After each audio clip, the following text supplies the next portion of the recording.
So here I am in the shop. This is my 1963 very rusty C10. This right here is sanded rusty metal. If we scrape that down, we'd eventually get to bare metal, but it's just a brown color from the rust. But it's been sanded smooth. I used different grits of sandpaper till I got it smooth. This has been just freshly waxed with turtle wax. It was sanded smooth.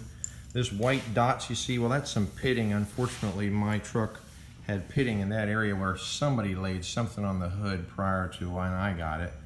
But anyway, you can see this area here is simply smoothed out rust. There's some leftover areas of paint. There's some areas where I sanded it down and it actually got down to a little bit of bare metal. No big deal. I'm not trying to fool anybody.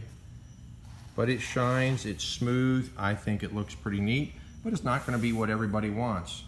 So how did I do that? Well, I used some 250 grit, or you might even need to go to 150 just to get the really rough rust off, the scale rust. Then you work your way to 400 or 800 and eventually 1000 or 1500 sandpaper.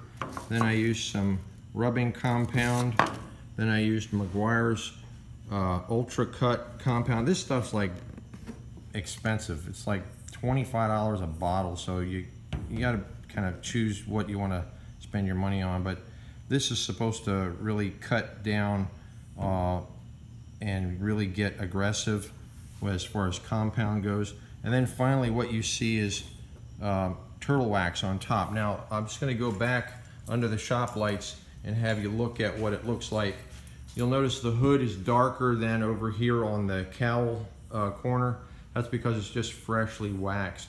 But that's all I've done. The blue is old paint that's left over. That got the same treatment, sanded down till it was smooth, eventually compounded, and then it brightened up the paint, and then eventually the wax. The truck is a patina truck. It is what it is. It used to be a white truck with red trim. Back in the day, this was a really pretty truck. Now it's pretty rusty, but it's all original.